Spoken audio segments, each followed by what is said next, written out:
All right, so this is section 7.2. We are going to be looking at inverse functions and relations.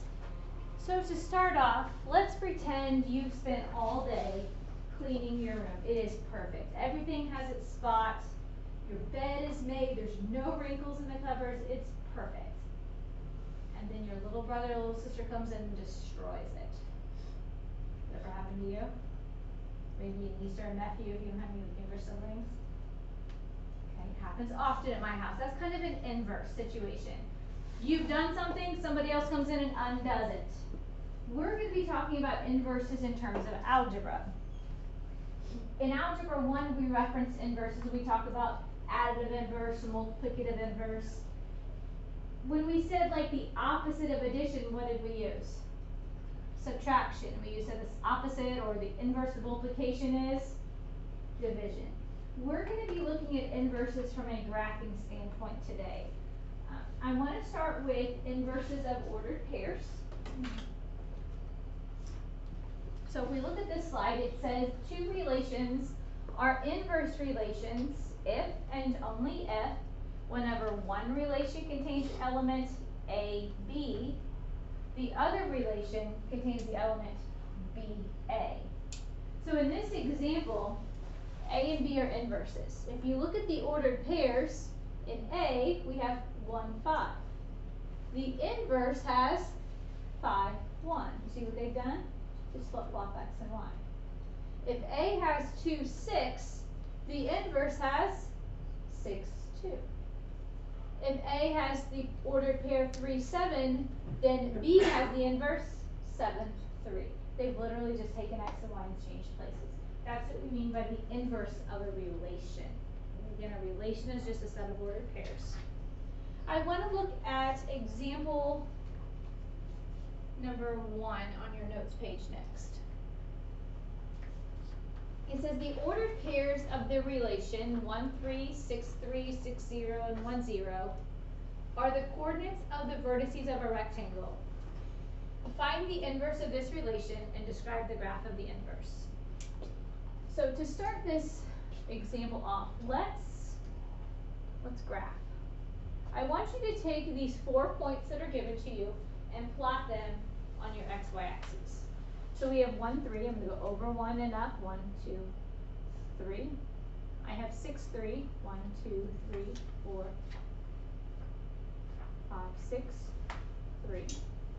I have 6, 0. And I have 1, 0. So these are vertices of a rectangle. The image that's formed is a rectangle. Would you go ahead and draw in the rectangle?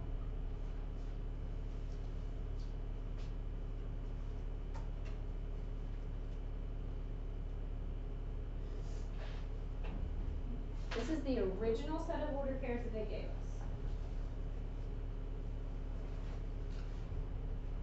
Now, let's find the inverse relation. What is the inverse of 1, 3? Well, it's 3, 1. The inverse of 6, 3? Flip X and Y. It's 3, 6. The inverse of 6, 0 is 0, 6. The inverse of 1, 0 is 0, 1. Once you have your inverse function listed, would you go ahead and plot those new points on your graph? There's kind of a cool relationship you'll be able to see once you've plotted them. So we have 3, 1. We have 3, 1, 2, 3, 4, 5, 6. We have 0, 6, and 0, 1. I'm going to go ahead and draw in the sides of my new rectangle, my inverse rectangle.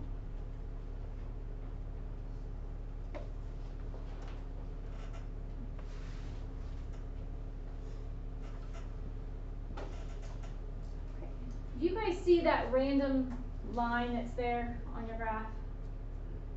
It's really not a random line. It's there for a reason. We call this line the identity. And we talked about the identity when we talked about parent functions. The equation for the identity graph is y equals x. This has a close relationship with a function and its inverse. I want you to find the 2 points where your rectangles intersect one another. See where I'm looking? There's 2 places where the rectangles intersect. Those places also happen to be right on that identity, don't they? A function and its identity will always intersect on that identity. That's a way to check yourself to be sure that you've got your inverse function correctly written and graphed. But a function and its inverse should always intersect on that identity. Let's look at a function next that's something we can graph in slope-intercept form. Okay, look at example 2. Example 2 says to find the inverse of f of x equals negative 1/2 x plus 1, then graph the function and its inverse. There are 4 steps that we're going to go through to find the inverse function. So let's do this one together. It says to replace, in step 1, replace f of x with y in the original equation. So this is my function, and I'm trying to find the inverse function. So I want to replace f of x with y. So y equals negative 1/2 x plus 1. That's step 1. You're literally just taking out f of x and replacing it with y. In step 2, it says to interchange x and y. That means just flip-flop where x and y are. So instead of y, I'm going to make that x. So x equals negative 1/2 y plus 1.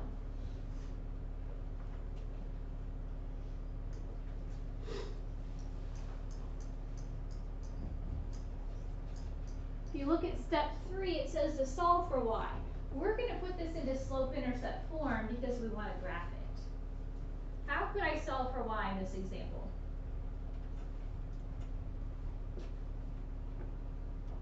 Y by itself, what could I do? Do what? Not yet.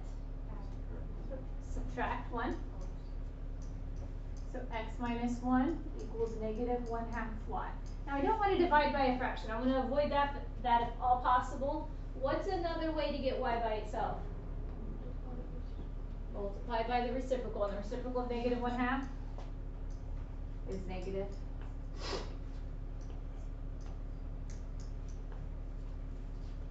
So I'm going to be left with y equals, I'll distribute my negative 2, negative 2x plus 2.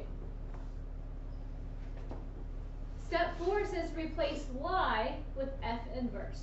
So my final step is replace y with that expression right there. Don't say f of negative 1 of x. This piece right here is read f inverse of x. Okay, f inverse of x.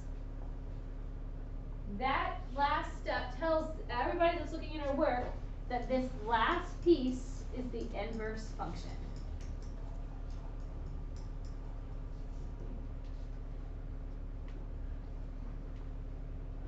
So I would like to graph 2 things.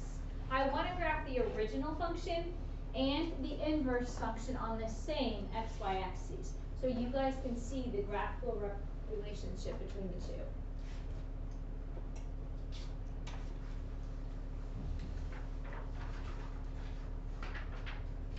So my original function was y equals,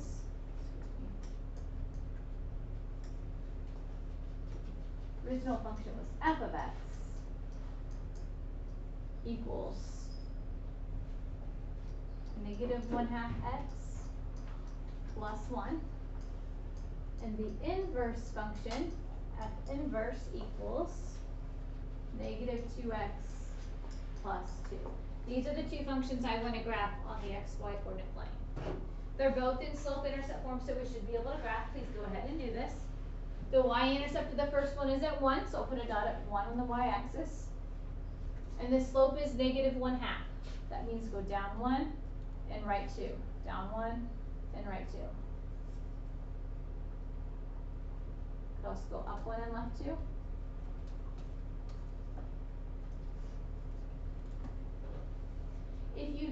have a ruler, it might be helpful in graphing if you would like to graph like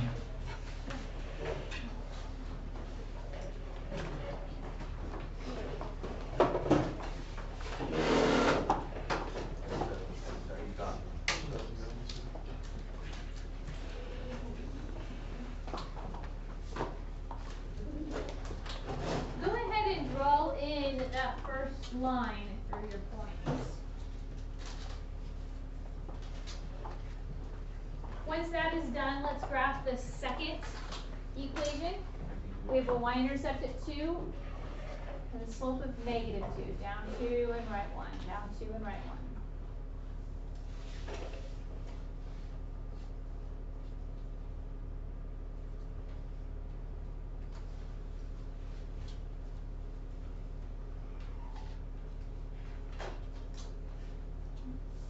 Give you just a minute to catch up. Get your graph matching line. Make sure you've got both lines graphed there on your graph paper. If you haven't already, look at the identity. Do our lines intersect on that identity graph? It shouldn't be sort of kind of close. They should intersect exactly on the identity. If it's sort of kind of close, something's off. They should intersect perfectly on the identity. There's not going to be a number answer. I don't need to know where the lines intersect. Our goal today is to find the inverse function and graph to show the relationship between the two graphs. Flip over to the back side if you would, please. Let's try this one. This is example number 3.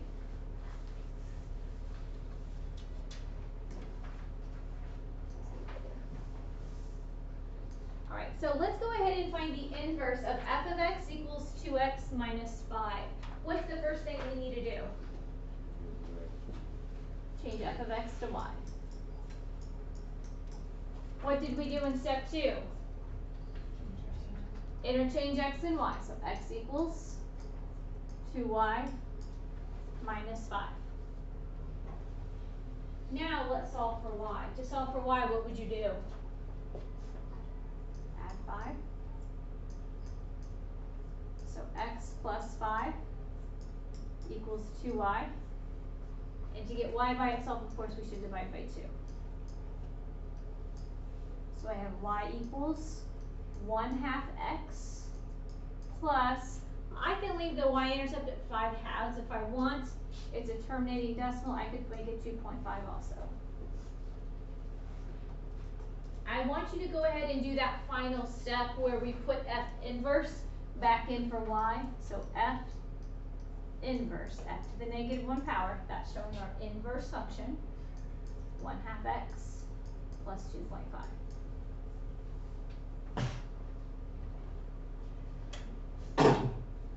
So we have found the inverse function. Let's graph so we can see the relationship. I'm going to start with the original function. Has a y-intercept at -5, so we'll go down 1, 2, 3, 4, 5.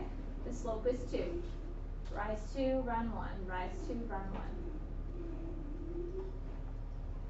Down 2 and left 1.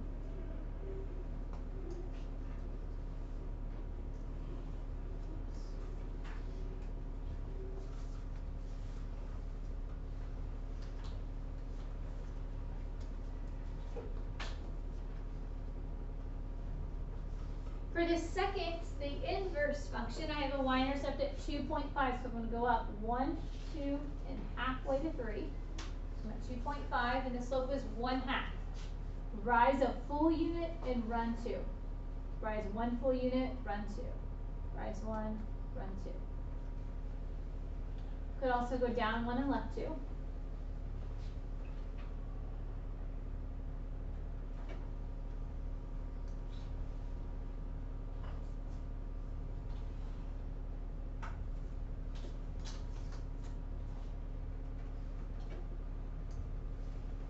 So as you graph your lines, make sure that they are intersecting on the identity. If it's sort of kind of close, is it good enough?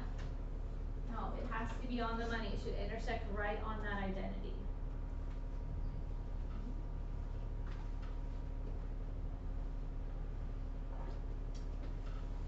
going to go through example 4 real quick here. I'm going to go through this one quicker than the others because I want to move on. This is example 4. Let's go ahead and find the inverse function for example 4. First thing we're going to do is replace f of x with y. Stay with me, guys. In step 2, we learned to interchange x and y, so it's going to be x equals 3y plus 9. Now go ahead and solve for y. Subtract 9. So x minus 9 equals 3y. Please divide by 3. Y equals 1/3 x minus 3. And the final step here is to write it in inverse form. So f inverse after the -1 power of x equals 1/3 x minus 3.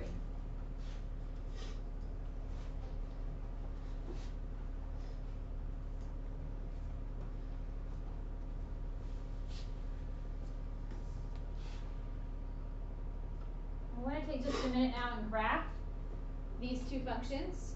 We have a y-intercept at 9, so I'm going to go up to 9. 1, 2, 3, 4, 5, 6, 7, 8, 9.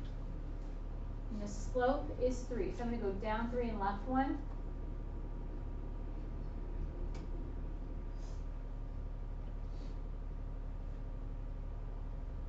about 11.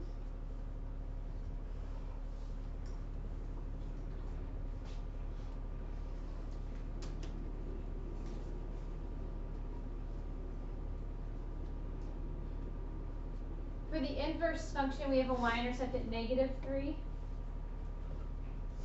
Put a dot at -3 on the y-axis. And the slope is 1/3. So I'm going to rise 1 and run 3. Rise 1 and run 3. You can also go down 1 and left 3.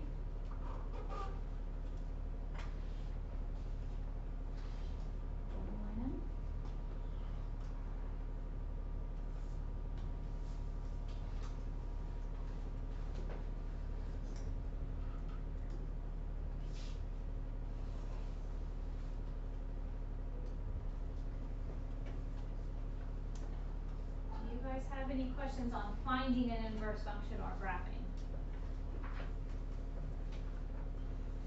All right, we're going to continue with inverse functions. We've got another lesson that we need to catch up on from our late start day last week or earlier this week. So you might need a sheet of paper out to continue with these notes. It will fit in nicely with what we're doing here. So let's keep rolling.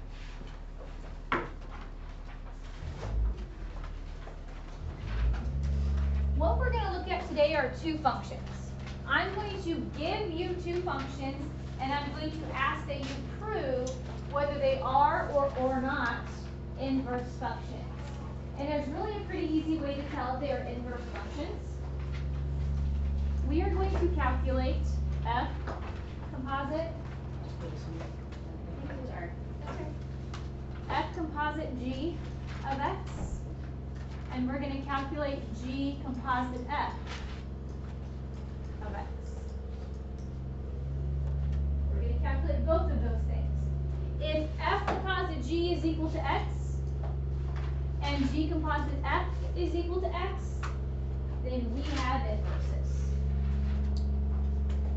If it's not x, it's not an inverse.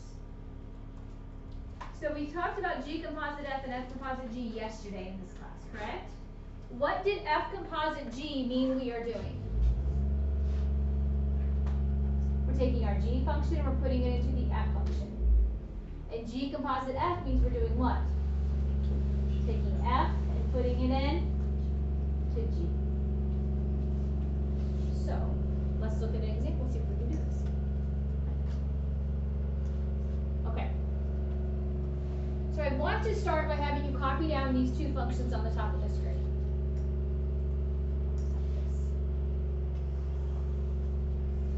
Please copy down f of x equals 3/4 x minus 6, and g of x equals 4/3 x plus 8.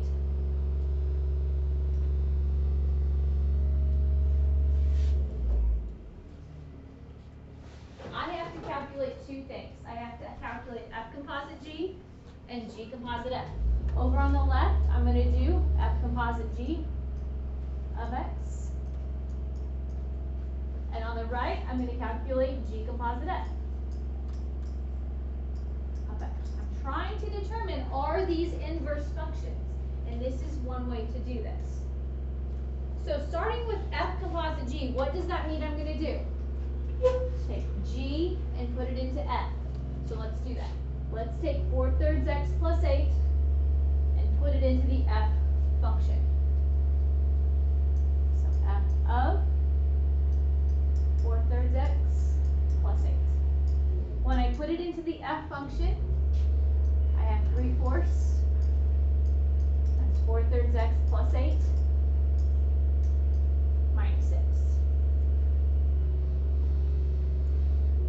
Our job now is to simplify this and see if we can get it to equal x. So I'm going to begin by distributing. 3/4 times, that's 4/3. 3/4 times 4/3 is 1. A number times reciprocal is always 1. So 1x or just x. 3/4 times 8. Well, 3 times 8 is 24. And 24 divided by 4 is 6. So plus 6, and then we have minus 6.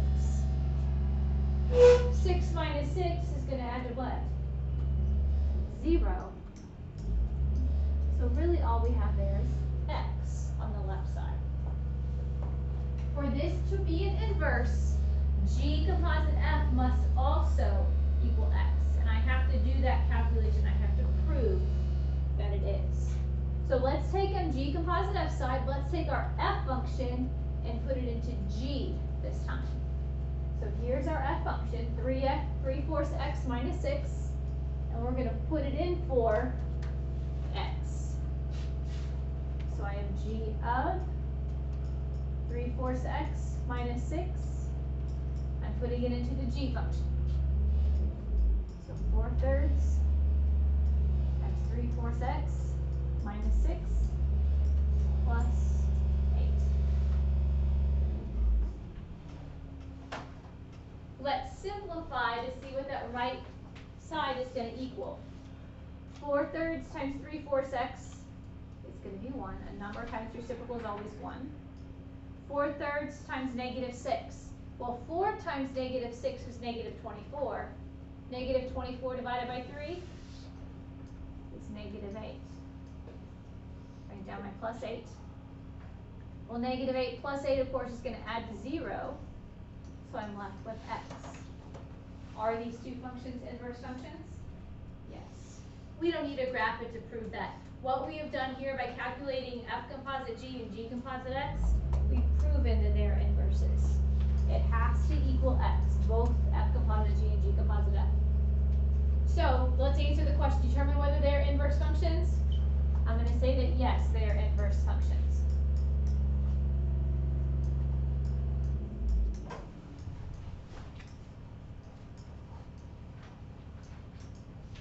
So a second ago, we found the inverse, didn't we? Now we're proven that two functions are inverses. Could we have done what we did a few minutes ago? Could we have taken, let's say, our f function, changed f of x to y, interchanged x and y, and then solve for y? That should give us this equation, shouldn't it? And it would. Okay? This is another way. We're just proving that these are inverse functions. Let's try another one.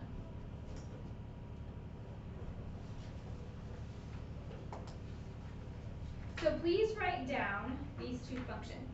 F of x equals 3x plus 9, and g of x equals 1/3 x minus 3.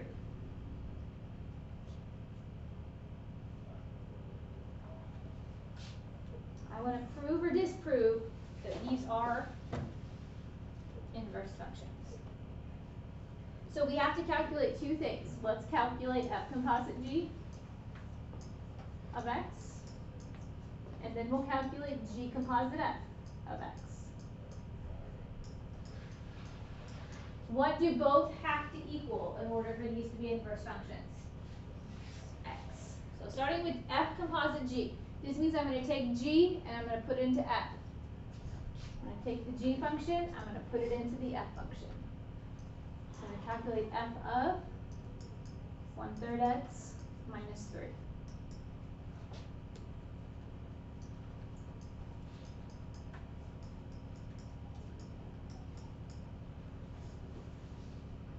3 times 1/3 x minus 3 plus 9.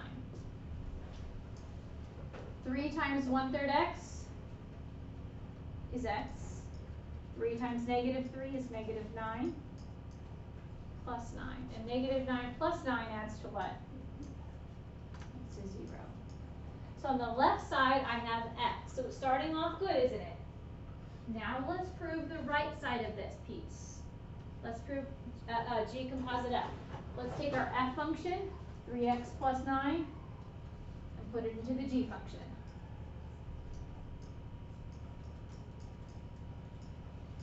So we have 1/3, 3x plus 9, minus 3.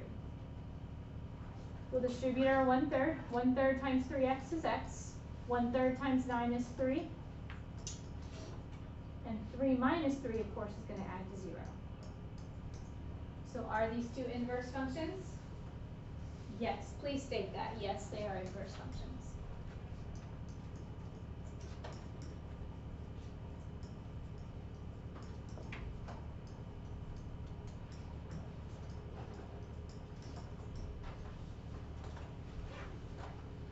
All right, let's look at this next one. I'm almost done, I promise. Okay, this one and one more I'm going to go through with you guys. So write down f of x equals 4x squared and g of x equals 2 square root of x. Okay. We haven't talked about square root functions very much. We will get into it more later in this chapter. So just bear with me as we get through some examples here. Let's start with f composite g of x. Okay. And then we'll calculate g composite f.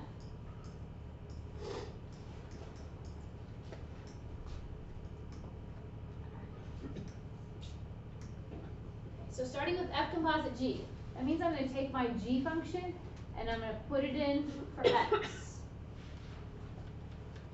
So f of 2 square root of x.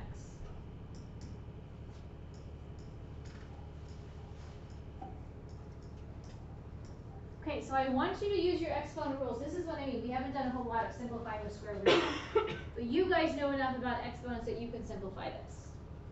Obviously the 4 is not going to get squared. The 2 is inside the parentheses, so it gets squared, correct? 2 squared is 4. Does anyone know what the square root of x squared is? It's just x. It's just x. I have 4 times 4x. What is that? Is there anything else I can do to that to simplify it?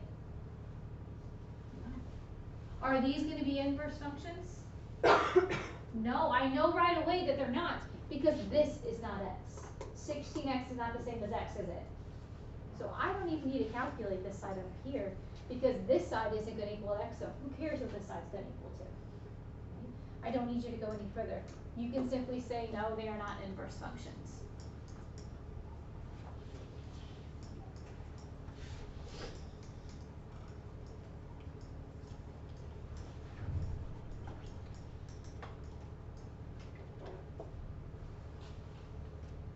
One more.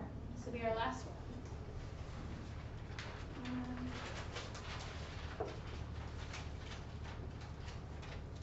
Box this off so I have more room.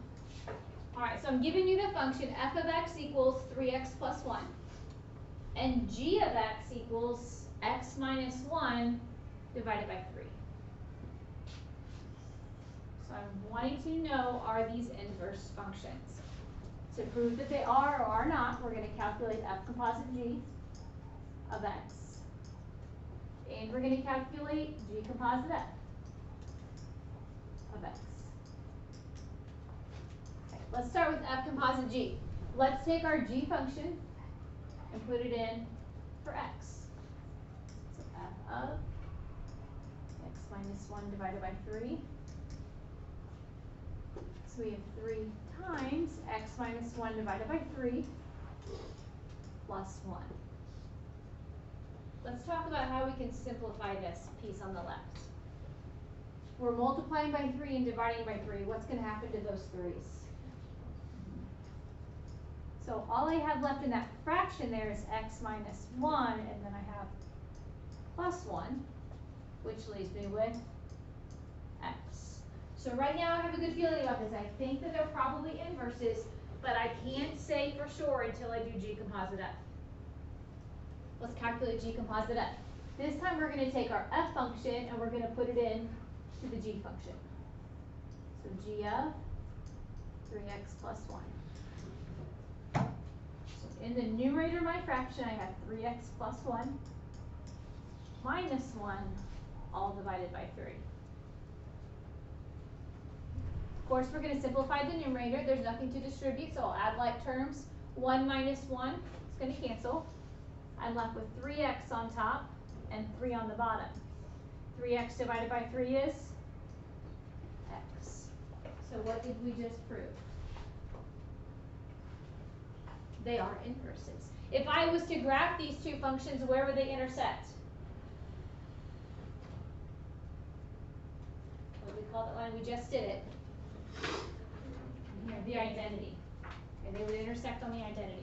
So we're going to say that yes, these are inverses.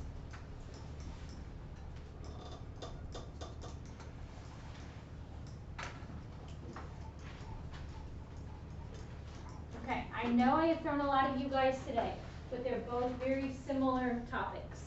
If you want help, a little extra support during advisory, I would be happy to help you guys. Please come in. Today's assignment is going to be in 2 places, 2 different things. And right now we have a quiz scheduled for Monday. Okay, I promise we will review before we take our quiz together. Okay, we'll review. We'll go through everything with you one more time, but we just got to stay moving forward. Okay, so you're going to need some graph paper, and I'll give you that in just a second.